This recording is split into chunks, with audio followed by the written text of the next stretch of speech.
예, 오늘 수요일입니다. 오늘 설교 제목은요, 성교 열정에 불타는 성도가 됩시다.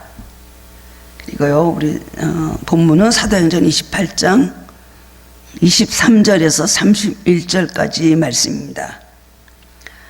지난주에 이 사도 바울이 죄수의 몸으로 배를 타고 알렉산드리아를 떠나서 그 다음엔 가다가 유라굴로라는 풍랑을 만나게 됐죠.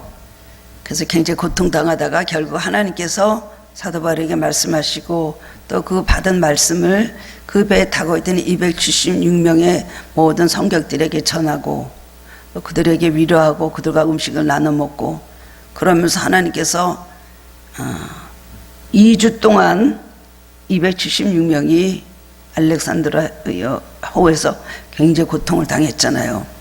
바울의 말을 듣지 않고 자기 마음대로 선주와 백부장들이 다 듣지를 않고 그냥 자기 멋대로들 가다가 이런 풍랑을 만나서 굉장히 다 죽음까지 처하게 됐는데 하나님께서 이제 바울 때문에 그 배를 살려주셨습니다. 270명이 밥을 먹고 그 다음에는 멜리데 섬이라는 섬에 걸리게 되잖아요. 바울은 그 안에서 이제 사람들에게 하나님 살아계심을 전하고 그리고 바울은 그 안에서 그들을 위로하고 또 예언도 하고 그러면서 270명 살리고 함께 섬에 무사히 도착하게 됐다는 것이 지난주에 그 말씀이었습니다. 무사히 멜리데 섬에 상륙을 하게 그렇게 되었는데요. 멜리데는 그 말타라는 항입니다. 거기가 영국의 지금 식민지로 영국령으로 되어 있는 곳이래요. 근데 그 말타라는 곳에 가면은요, 그 바울의 여기 그 멜리데 섬에 도착을 해서 거기서 이제 이렇게 한 그것이 거기서 다 기억을 하고 있고요. 그래서 말탕에 가면요, 그 사도 바울의 그 이렇게 동상이 그 항 입구에 만들어져 있답니다. 지금도. 그러니까 바울 때문에 하나님께서 그 섬에 다 부탁하게 하시고 바울이 그 섬에 들어가서 전도도 하고 그 섬에 들어가서 이제 병도 고쳐주고 막 그런 기적을 체험했던 그것이 바로 멜리데 섬인데 지금 말타라는 곳이라고 합니다. 그래서 이제 멜리데 섬에 도착을 했어요. 얼마나 힘들었습니까? 그냥 뭐 물건도 다 버리고 뭐도 다 버리고 아주 그냥 뭐 난민 중에 난민인 그 사람들을 해도 보이지 않고 달도 보이지 않고 깜깜한데 2주 동안 시달리고 굶고 뭐 말도 못한 고통을 하다가 구사일성 하나님께서 살려주셨습니다. 그 다음엔 바울이 있었고요, 누가가 있었고요, 그리고 동행하는 사람들이 같이 있었습니다. 누가도 같이 있었습니다. 누가는 항상 바울이 움직일 때마다 바울의 바로 주치의였죠. 그래서 그냥 의료 가방 들고 다녀서 바울을 지켜줬던 사람이 누가였습니다. 같이 동행하다 보니까 같이 또 잡혔겠죠. 복음 전하다 보니. 그래서 들어갔는데 너무나 추운데 그 섬 사람들은 너무나 착한 거예요. 그 사람들은 착해가지고요. 원주민이지만 사실 굉장히 착하고 좋은 사람이었어요. 그래서 그 가서 이제 추우니까요. 이 사람들은 막 불쌍해 가지고요. 그 다음에는 이제 불을 떼주고요. 그 다음에 이제 이 사람들을 환대를 하는 거예요. 3개월 동안 거기서 먹고 있으면서 이 사람들을 다 하고 이 모든 풍랑이 다 걷어주고 바람이 잔잔해지고 이제 항해하기에 마침 맞을 때 그때 2월 달에 11월 달부터 이렇게 돼가지고 거기서 있었는데 2월 달 돼갖고 바울이 그 섬에서 멜리데에서 나오게 된 거예요. 석 달 동안을 잘 거기서 환대를 받고 있었습니다. 어떤 일이 일어나면요, 바울이 이제 나뭇가지 이렇게 갔다가 추우니까 불을 떼가고 손을 째려고 가서 이제 다 추우니까 있는데 갑자기 나뭇가지 이렇게 갔다가 막 이렇게 하는 거예요. 그렇게 해서 그 불을 떼고 있는데 거기서 독사가 나와서 바울의 손을 꽉 물었죠. 사람들이 보기에 이제 드디어 저거는 정말 사람 죽이는 살인범이니까 결국 보응을 받아서 여기 와서 죽는구나. 드디어 이제 저게 죄 때문에 여기 와서 바다에서 살아났지만 이 섬에 와서는 죽는구나. 그래 바울을 가만히 보고 있는데 바울은 그 뱀을 툭툭툭 털어갖고 탁 불 속에 넣고는 얼마든지 저거 죽겠지 하고 보니까 바울이 안 죽고 있는 거예요. 사람들이 너무나 깜짝 놀랐어요. 그래서 너무나 놀라가지고 갑자기 막 바울을 신으로 생각을 하는 거예요. 바울을 신으로 생각을 하고, 이거는 정말 이 보통 사람이 아니구나. 그래서 이제 거기서 이제 바울을 막 더 막 바울의 이름이 올라가고 얼굴이 높아지고 막 그렇습니다. 그래서 이제 거기서 섬에서 가장 높은 사람 보블리오라는 사람이 있었는데요. 그 사람 땅에서 사흘 동안 있고 그 사람이 대접을 하고, 그 다음에 또 그 보블리오라는 가장 높은 사람이 부친이요. 그 다음엔 열병으로 병이 나갔고, 그런데 가서 안수기 드렸고 그 사람을 살렸어요. 여기 보블리오라는 사람은 아마 거기가 식민지로서 아마 총독쯤 되는 가장 높은 사람이었을 거라고 합니다. 거기 원주민이 아니라 딴 데서 그런 사람이었는데, 결국 그래서 그 사람을 또 안수해서 고쳐줬어요. 얼마나 놀랐겠습니까? 그래서 아주 바로 후회되죠. 이거 사람이 아니다 그랬겠죠. 그 병난 사람 가서 안수기더라고 막 고쳐주고 그러면서 복음을 전했을 것입니다. 그래서 2, 3에서 멜리데섬에서 석 달을 그 다음에 머문 다음에 목적지인 로마로 떠났습니다. 그 다음에 수라구사와 레기온, 보디올이라는 곳을 거쳐서 로마에 이제 바울은 도착을 하게 되었습니다. 근데 거기 나서 성도들의 많은 환영을 받고 하나님께 감사드리고 용기를 얻게 되었습니다. 그때부터는 바울은요 상당히 대접을 받았어요. 왜냐하면은 그 율리오 백부장 그 사람이 바울이 처음에 아주 죄수를 알고 진짜 바울의 말을 킁킁거리고 듣지도 않았잖아요. 여기 저기 더 있다 가야지, 여기서 가다 보면 우리가 이제 재앙을 만나게 될 것이다 말했더니 그 말 안 듣고 가다 그렇게 됐잖아요. 근데 결국은 한 섬에 걸리게 될 것이더니 한 섬에 걸렸죠. 거기서 더구나 또 보블리오라는 사람이 그 부친을 고쳐주고 바울을 막 거기서 이러니까 율리오가 바울에 대해서 쳐다보는 눈이 달라졌어요. 그때부터 이제 바울이 원하는 대로 막 해주는 거예요. 그래갖고 거기서 이제 사람들을 만나게 해줬고요. 성도의 환영을 받고요. 그 다음에는 로마에 도착한 게 AD 59년이에요. 59년 봄이에요. 59년 봄에 도착을 하게 됐는데, 그 다음에는 거기서 신임을 얻어갔고요. 죄수 가운데서 신임을 얻어서 자기를 지키는 한 군사 함께 따로 지내도록 허락이 되었어요. 바울이 처음부터 뭐 지하 시꺼먼 감옥에 있었던 게 아닙니다. 요즘에는요 2년 동안 어떻게 했냐면 어떤 셋집 있죠. 세돈도 바울이 내게 했어요. 그러니까 로마에서 해준 건 아니라 로마 사람들이 지키고 유대인들이 주의하려고 그랬는데, 로마 사람들이 그 배에서 일어난 일들 보면서 함부로 이 바울을 할 사람이 아니라는 걸 알았어요. 그래서 막 바울에게 상당한 혜택을 주는 거예요. 2년 동안 셋집을 얻게 했어요. 그 셋집은 네가 돈 있으면 가서 새를 얻어서 살아라 이렇게 된 거예요. 그래서 2년 동안 새를 얻어갖고 사는데 그 새는 사도 바울이 냈답니다. 바울이 무슨 돈이 있어서 냈겠어요. 그것은 뭐 또 빌립보 교회에서도 도와줬을 거고요. 틀림없이요. 여러 교회에서 도와주고 성도들이 도와줘서 2년 동안 사도 바울이 새를 얻어가지고 그 집에 살고 있었어요. 왜냐하면은 로마 돈으로 무슨 죄수인 바울을 방으로 얻어갖고 로마 돈으로 그 집을 얻어줬겠어요? 그냥 감옥도 아닌데? 이런 거 보면 참 하나님의 은혜죠. 그냥 일반적으로 네가 새를 얻어갖고 살려면 살아라. 2년 동안 그 집에 살면서요 많은 사람들을 만나고 많은 사람들에게 전도했습니다. 맨 처음에 바울은요 맨 처음에 가가지고 로마에 있는 유대인 지도자들을 부르는 거예요. 유대인 지도자들을 불러서 나 바울인데 여기 왔다, 여기 좀 오시오. 그래서 이제 모였어요. 그러면서 자기를 막 변호를 합니다. 그리고 내가 모세 율법을 내가 이걸 폐하는 사람이 절대로 아니고, 당신들을 내가 유대인들 어디 가서 내가 비난한 것도 아니고, 나는 뭐 나라를 해하려고 한 것도 없고, 이러면서 이제 말을 하는 거예요. 그랬더니 그 사람들이 다 듣고 있더니 바울에 관한 얘기는 알고 있었어요. 이게 와가지고 이렇게 죄를 짓고 그 예수당으로 이렇게 돼갖고 이렇게 했다 알고 있으면서도 불구하고 우리는 정식으로 너에 대한 얘기를 들어본 적도 없고, 우리는 공식 어떤 그런 거를 너의 죄에 대해서, 너의 근간의 무슨 근황에 대해서 우리는 알고 있는 게 없다라고 하면서 슬그머니 이렇게 피하는 걸 볼 수가 있습니다. 그런데 막 거기서 막 전도를 하는 거예요. 아침부터 저녁까지 하나님 나라를 설명하면서 막 증언을 하는 거예요. 그래서 거기서 수많은 사람들이 면회를 오고요. 수많은 사람들이 바울을 매일 자유롭게 거기서 사는 거예요. 편하게 살아라 이거죠. 로마 사람들은 바울을. 그래가지고 그 바울이 거기서 살면서 사람들을 매일 오는 사람을 만나고 거기서 전도하고 또 전도가 되고 또 막 이랬는데 어떤 사람들은 믿고 어떤 사람들은 믿지 않았다는 했습니다. 그 이사야 6장 9절에서 10절까지 말씀, 이 백성이 듣긴 들어도 보긴 보아도 결국 믿는 사람도 있고 믿지 않는 사람도 있다, 그 얘기예요.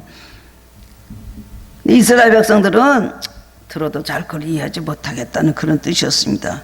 그래서 자기 거처에서 2년 동안 지내면서요, 그다음 아무런 방해도 받지 않고 찾아오는 모든 사람들에게 미결술이 있었어요. 미결수. 아직 재판을 받지 않은 미결술이 있으면서요, 그 다음엔 많은 높은 사람들에게 막 전도도 하고 그런 2년 동안의 그런 자유로운 시간이 그렇게 있었습니다. 바울은요, 배 안에서도 하나님의 이름을 증거하고 높이고요, 그 사람은 그 전에 가이사라에 있을 때 거기서 또 총독도 만나고 아그리빠 왕도 만나고 그 다음에 막 그러거든요. 그럴 때도 그때도 전도하는 거예요. 앉기만 하면 전도를 하는 거예요. 다른 거 없어요. 하루 종일 전도만 하는 거예요.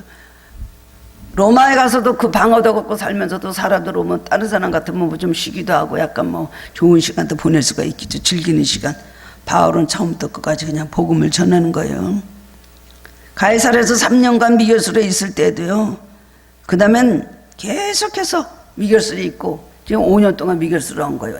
또 여기 와서 2년, 그 다음에는 가이사랴에서 3년, 5년 동안 계속 이제 복음을 전하고 가는 곳곳마다 여러분 하나님의 말씀을 전하는 일을 하였습니다.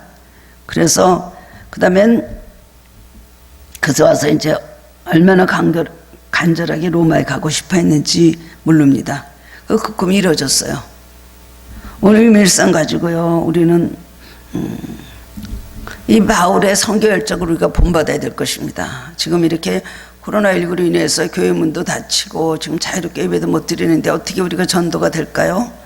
그러나 하나님 하실 수 있다고 봅니다. 왜 터지게 뭐 많이 들어오고 이런 일들은 교회마다 있기는 어렵겠죠. 5천몇 명 있는 교회도 한 2,000명 지금 모인다 그러고요. 많은 분들이 교회에 많이 이렇게 거리두기 하고 막 이러니까 많은 분들이 좀 안 오는 경우도 많이 있지만 그래도 전도를 하려면 하나님의 뜻은 얼마든지 있습니다. 우리가 이 북한에 많은 분들이 지금 예수를 믿고 기도하는 사람들이 수천 명이 된다고 들었습니다. 그 사람들은 어떻게 해서 전도가 됐겠어요? 또 탈북자들이 북한에서 내려와가지고 그 사람들이 간증하는 소리 들으면 그렇게 총탄이 날라고 그렇게 위험한 가운데도 하나님께서 그들을 예수 믿게 하셨다는 것을 볼 수가 있어요. 김현희라고 있었죠. 그 칼기 폭파범했던 그분의 그때 그 간증을 제가 들은 적이 있었는데 와서 얼마 안 됐어요. 교회로 인도함 받았을 때 지금 보니까 우리 엄마가 예수를 믿고 있었어요. 지금 보니까 우리 어머니가 예수를 믿고 있었더라고요. 그때 그래요. 오자마자 얼마 안 돼, 뭐 1년인가 얼마 돼. 엄마가 항상 이렇게 부엌에서 뭐 불을 지피거나 그러면은 예수님 그러고 있었대요. 뭐라 그러나. 현이야, 네가 어려운 일 당할 때는 꼭 예수님의 이름을 불러라. 그래서 전 무슨 뚱딴지 같은 소리를 하고 있나 라고 하고 들은 척도 안 했다는 거예요. 힘들고 어릴 때 예수님 이름 불러. 지금 보니까 엄마가 예수를 믿고 있었다. 그때도 그런 간증을 했고 많은 분들이 그런 말을 합니다. 저번에 유튜브 잠깐 봤는데요, 태형호 그 영상 했던 분이 우리나라에서 여기서 이제 국회의원으로 이제 당선이 됐잖아요. 근데 그 태영호 그분하고 김현희 그분하고 동창생이더래요. 서로 알고 있는 얼굴이 나중에 동창생이더래요. 그래 태영호 그 국회의원이 그 김현희 가족의 근황을 이번에 와서 알려줬답니다. 만나가지고 얼마 전에 만나서 그 김현희 씨 그분이 권상가 됐나 뭐 그렇더라고요. 그 집사인가. 그런데 그 가족이 북한에서 정치범 수용소로 갔다는 말을 들었다는 얘기를 그 태영호 의원이 해줬더라고요. 참 우리가 참 마음 아프고 이런 비극이라고 할 수가 있습니다. 오늘 보면은 사도 바울처럼 우리는 선교 열정이 불타는 성도가 돼야 된다. 우리 있는 환경에서 우리가 바울같이 할 수는 없습니다만은 항상 우리가 믿으면서 남에게 복음 전하고, 왜냐하면 하나님 아버지가 원하시는 일이니까. 예수님 마지막에 우리에게 부탁하신 이 성경에 주신 말씀이에요. 땅끝까지 이르는데 복음을 전하는 증인이 되리라고 말씀하셨잖아요. 우리는 어쨌든 복음이 전해지고 주님의 말씀을 전하는 사람들이 돼야 돼요. 어떤 경우에도 복음을 전하든지 위로의 말을 전하든지 누군가 살리는 우리가 앞서서야 되지 않겠습니까? 로마서에 보면 바울은 굉장히 간절하게 로마로 가고 싶어 했는데 어떠하든지 이제 하나님의 뜻 안에서 너에게로 나아갈 좋은 길 얻기를 구하노라. 그런데 못 갔죠. 못 갔습니다. 못 가고 결국은 죄의 몸이 돼갖고 이렇게 포도주에 묶여가고 배를 타고 그 유라굴로 풍랑만 나고 난리를 치면서 그렇게 어렵게 로마로 가게 되었습니다. 로마에서 2년 동안 있었을 때 이렇게 자유롭게 새집을 얻어갖고 살고 많은 사람을 만나고 아무 죄인이 아닌 것 같이 살고 바울을 지켜줬던 사람들은 로마 군인들이었잖아요. 그러니까 우리가 잘 알고 있는 에베소, 빌립보, 골로새 우리가 알고 있는 건 옥중서신이요. 이것이 바로 이때 쓴 옥중서신입니다. 빌레몬서 이 말씀 이거 보면 이거 하나님께서 그렇게 자유로운 환경 주셔서 그 안에서 글쓰게 옥중서신이라는 게 뭐 감옥 밑에서 시꺼먼 지하만 쓴 것이 아니라 여기 셋집에 2년 동안 있으면서 그 옥중서신 4권을 썼다는 것입니다. 바울은 자신의 야망을 위해서 사는 것이 아니에요. 이제 그가 예수님을 만나고 변화되기 시작해서는 오로지 주님의 뜻을 이루기 위해서 자기는 노력을 어차피 나는 로마로 갈 것이다. 최후에는 로마로 갈 것이다. 가장 세계의 중심인 로마에 가서 대도시에 가서 복음을 전했어요. 이 복음이 땅끝까지 전해지도록 하리라. 그 마음을 가지고 오랫동안 바로 기도를 한 것입니다. 선교 열정이 불탔죠. 헬라인이나 야만인이나 지혜 있는 자나 어리석은 자에게 다 내가 빚진 자라. 빚진 자라고 말할 수밖에 없었을 거예요. 그렇게 사람들을 스데반을 비롯해서 여러 사람을 죽이고 예수 믿는 사람들을 죽음에 몰아놨던 사람인데 빚진 자가 아니라고 했겠습니까? 그러니까 자기의 그 모든 죄책감과 내가 얼마나 악한 사람이었다는 복음을 해서 얼마나 거치는 자가 내가 되었단가 생각을 하고 그 다음에 복음을 전하는 열정을 가지고 살았다는 겁니다. 요한의 설레가 세계는 나의 교구다라고 말했던 것처럼 바울은 온 세계를 가슴에 품고 있었습니다. 우리는 얼마나 온 세계를 가슴에 품고 있을까요? 온 세계가 아니라 우리는 우리 가족도 가슴에 품지 못하고 살 때가 얼마나 많습니까? 우리는 영혼을 품는 이런 것, 우리 환경이 어렵고 힘들고 낙심되고 좌절되고 어떤 고난 가운데 있다 할지라도 우리의 문제를 놓고 하나님 앞에 기도하는 건 또 기도하는 거예요. 문제를 해결해달라고 기도하는 건 기도하는 것, 피하는 거 주시라는 것, 간구하는 것도 우리에게 주신 일이에요. 그러나 너희는 먼저 그의 나라 그의 의를 구하라. 그리하면 이 모든 것을 너에게 더해 주시리라. 그 말씀은 뭘까요? 우리가 세상에 필요한 그 필요의 모든 욕구에 따라서만 살지 말고 하나님께서 우리에게 주신 주님의 원하시는 그 뜻대로 우리가 사는 노력을 우리도 밸런스를 맞춰서 해야 되지 않겠습니까? 바울은 본래 이렇게 태어난 사람이 택한 사람이니 24시간 복음만 전했겠죠. 우리는 그렇다 하지 못한다 할지라도요. 우리는 우리 삶에 주신 것 정말 세상을 위해서 세상에서 그냥 주는 대로 그렇게만 살아야 되겠어요? 열리는 대로만 처해 있는 대로만 그렇게 살아야 되겠습니까? 그의 나라 그의 의 주님 나라를 위해서 원하시는 것이 무엇일까? 그렇습니다. 우리가 그것을 기억을 해야 되는 것입니다. 세계를 품은 그리스도인까지는 못 돼도요 적어도 우리 가정을 품고 우리 부모 형제를 품고 우리의 모든 이웃들과 친구들을 우리가 그래도 마음에 품고 기도하는 사람들이 돼야 되지 않겠습니까? 이건 바울에게만 주신 사명이 아니라 우리에게도 주신 사명인 줄 바로 알아야 되는 것입니다. 그렇죠. 바울 한 사람이 순교해서 이렇게 우리를 구원해 주셔서 우리가 이렇게 예수를 지금 믿고 있습니다. 유럽을 통해서 영국을 통해서 미국을 통해서 미국 선교자들이 한국에서 우리가 이렇게 예수를 믿게 되었어요. 우리를 통해서 예수 믿는 사람이 누가 있어야 되지 않겠습니까? 이 복음의 불길이 계속해서 이어져야 되지 않겠습니까? 뭔가 남을 살리고 나 때문에 예수님을 만나고 나를 통하여 내 안에 계신 예수님은 그들에게 발견되고 전해지는 일에 우리가 조금이라도 우리는 헌신을 해야 될 것입니다. 썩어질 육만 위해서 하루 종일 세상 일만 위해서 이렇게 살 수는 없는 것입니다. 그러면 그러겠죠. 어느 때까지 그렇게 살까요? 내가 이제 편안해지면요, 내가 좀 이제 괜찮아지면요, 내가 앞으로 그러면은 이 다음에는 내가 그럼 그때 나 배낭 싸가지고서 어디 전도 갈 수 있습니다. 선교 갈 수 있다 할지만 그렇지 않습니다. 우리가 어느 때까지 산다는 보장도 없고요. 우리가 하나님께서 언제 나를 부르실지, 이 땅에서 언제까지 나를 둘지, 100살까지 살게 할지 아닐지 모르잖아요. 우리에게 주신 오늘의 이 삶 속에서 우리는 선교 열정을 가지고 복음 전하고 어디 가든지 예수님을 전하는 것 사명으로 알고 이 일을 감당해야 될 것입니다. 두 번째로는 선교의 우선순위를 맞게 바울은 그것을 정했다는 것입니다. 먼저 유대인을 만났어요. 유대인은 바울의 동족입니다. 어디 가나 가장 먼저 유대인을 만났어요. 자기는 이방을 해서 택한 선교의 그릇인 걸 알았지만은 그러나 어디 가든지 먼저 자기는 유대인을 택했어요. 그래서 내가 유대인을 해하는 게 아니다. 내가 유대인을 욕하는 게 아니라 내가 이방인만 쏠려가지고 그쪽만 사랑하고 유대인을 내가 비척하는 것이 아니다. 이 얘기를 굉장히 많이 했습니다. 내가 유대인을 위해서 얼마나 내 동족을 위해서 울고 눈물을 흘리는 줄 아느냐. 자기 사명이 이방인에게 복음 전하는 사명이라 그렇지. 유대인들이 예수님을 죽이고 자기도 그 중에 한 사람으로서 예수님을 정말 핍박하고 예수 믿는 사람들 죽였던 사람 아닙니까?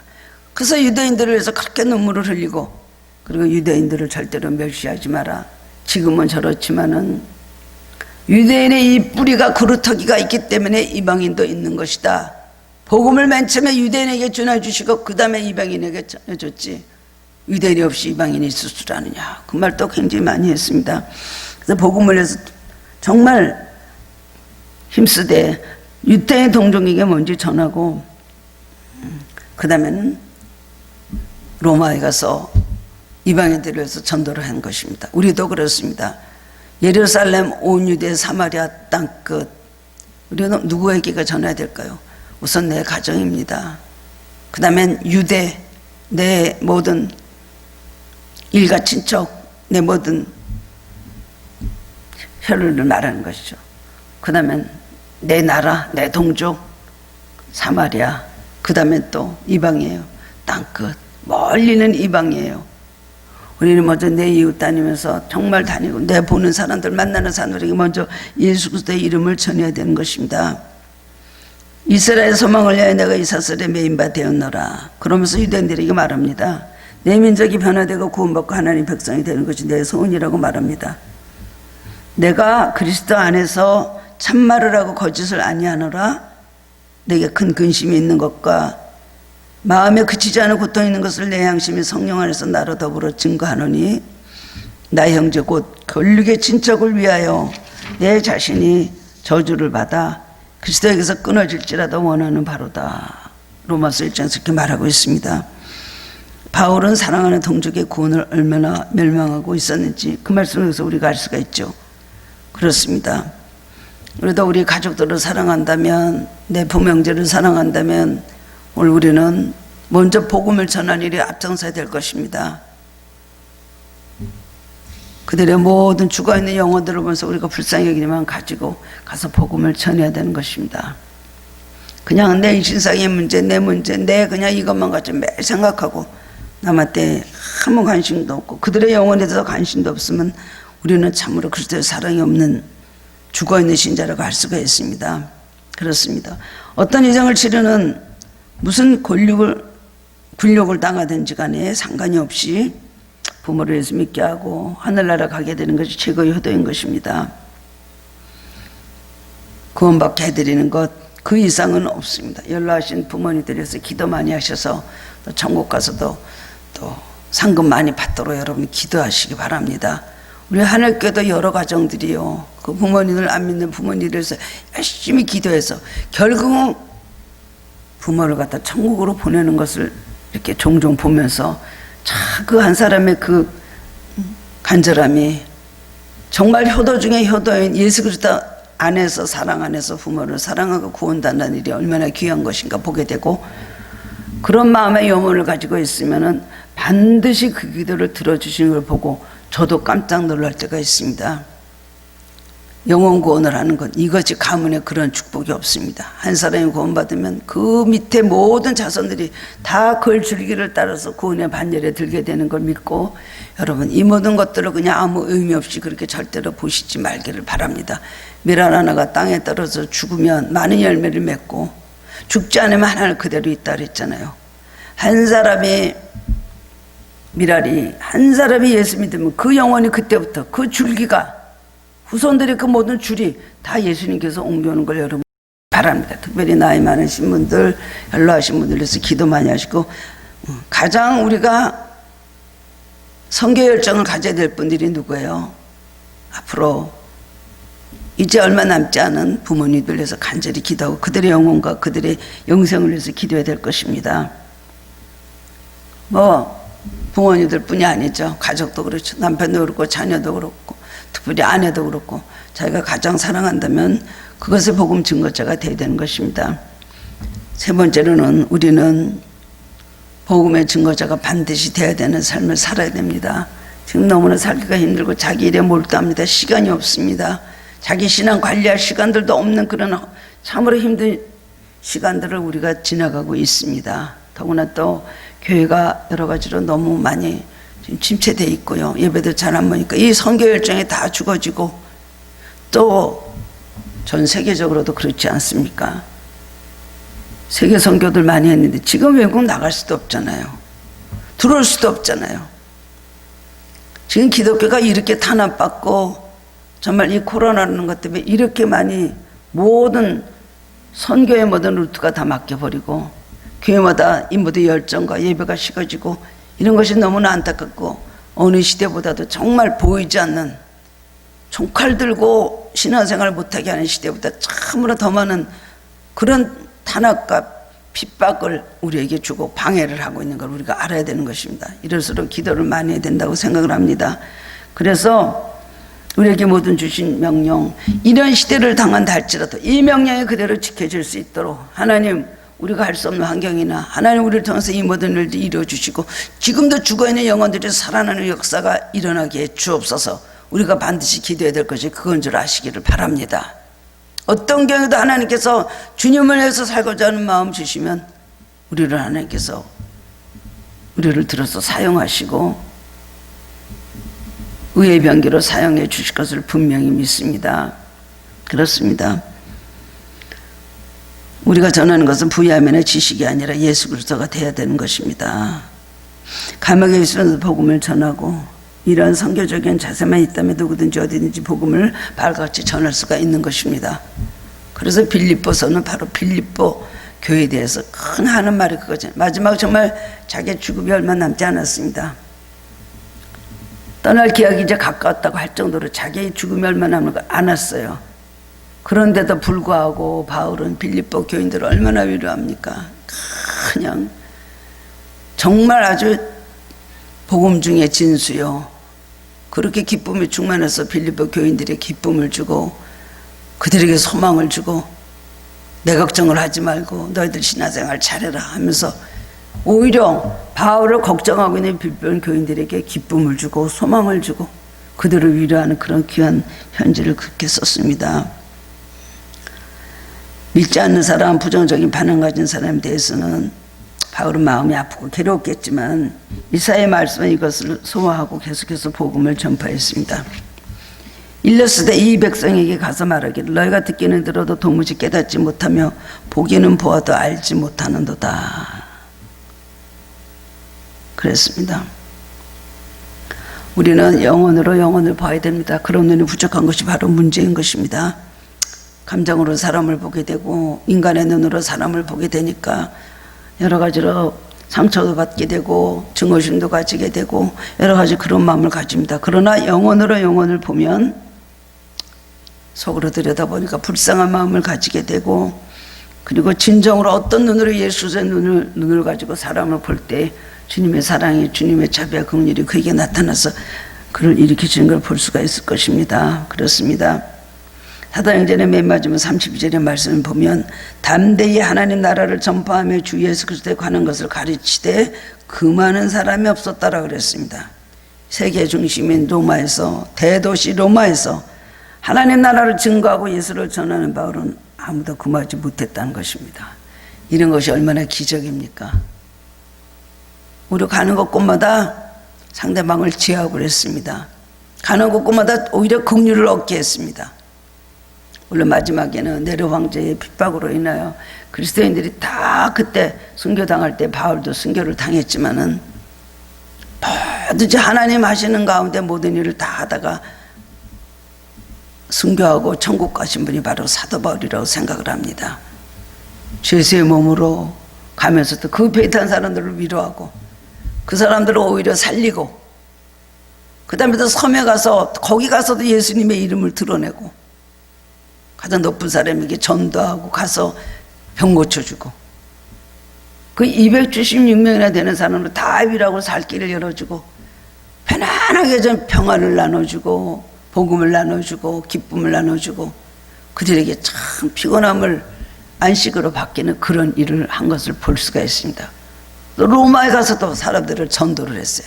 마지막까지 자기 동족인 유대인들 불러다가 전도하고 사람들 오면 전도하고 높은 사람도 전도하고 아닌 사람도 전도하고 마지막까지 하나님을 충성스럽게 한 사도 바울을 볼 때 우리도 세상에 분주하고 할 일이 많고 우리가 참 필요한 것이 많이 있지만 여러분 삶의 우선순위를 어디다 둡니까? 삶의 우선순위를 어디다 둡니까? 삶의 우선순위를 우리는 하나님이라도 둬야 되는 것입니다.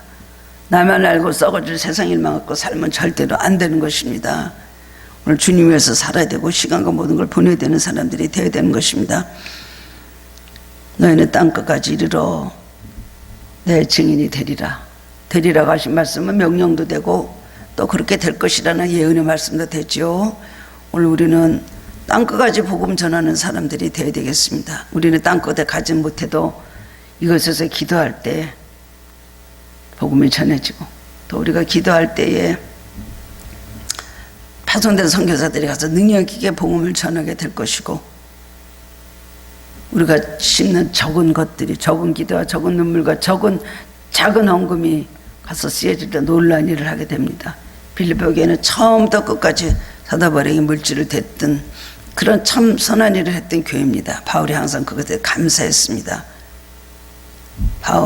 이 성경에 바울에게 끝까지 연보를 보내오고 도움을 주고 했던 그걸 보면서 하나님께서 너의 모든 걸 채우시리라고 그렇게 그들을 축복을 합니다. 이걸 볼 때에 얼마나 그들이 참 성경의 마지막 오늘 이 시대를 사는 지금까지 빌립보 교인들을 얼마나 칭찬받는 교회로 인정을 받고 있습니까? 거기 무슨 책망이 있었습니까?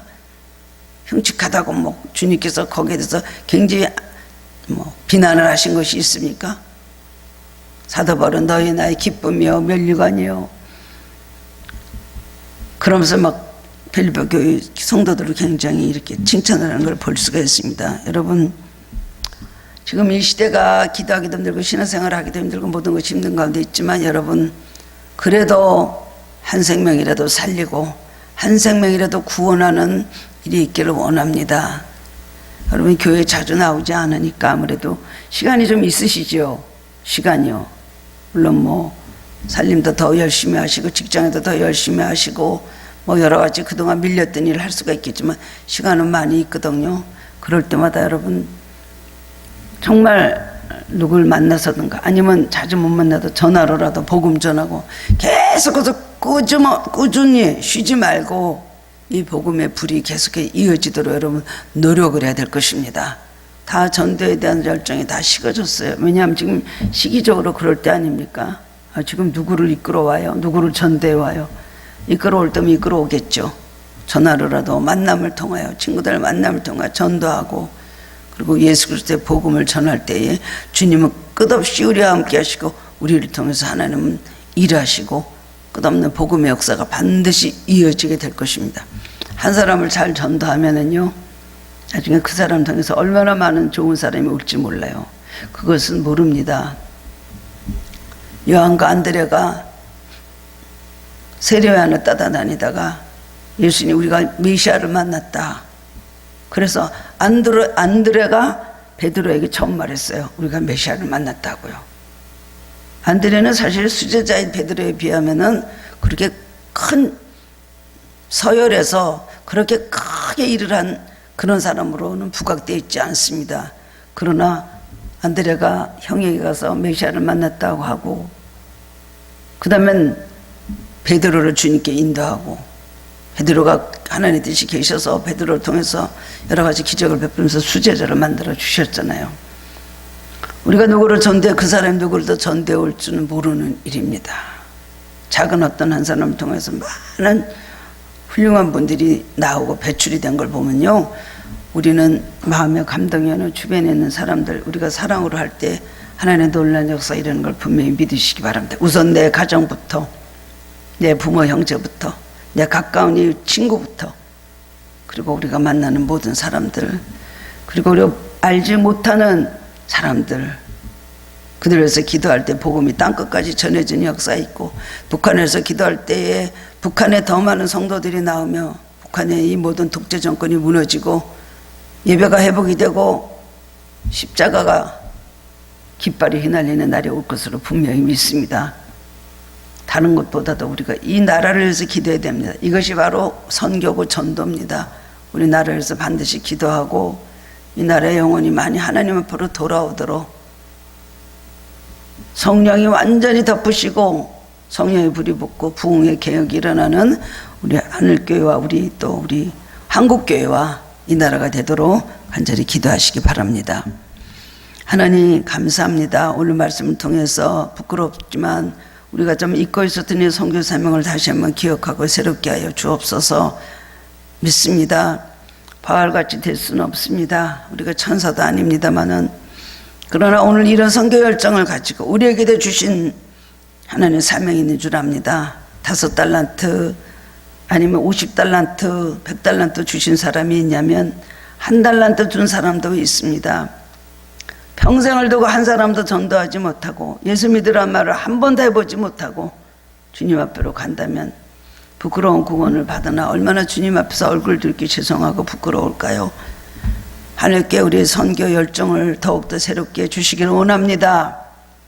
썩어질 세상 것만 내면 몰다고 살지 않게 주시옵시고 내 영이 오늘 어디 처해 있는가 생각할 수 있게 하여 주옵소서. 그래서 하나님께 자주 모이지 못한다 할지라도 하나님 기도하면서 그들을 위해서 노력할 때에 주님께서 보이지 않는 곳에서 그 영혼이 자라나고 열매 맺게 줄 걸 믿습니다. 우리는 하늘교회가 될 수 있도록 풍성한 열매를 거두는 하늘교회가 되도록 전대 능력과 은사와 그리고 하나님 주님 사랑하는 마음으로 뜨겁게 하여 주시옵소서. 예수 그리스도 이름으로 감사하며 기도드리옵나이다. 아멘.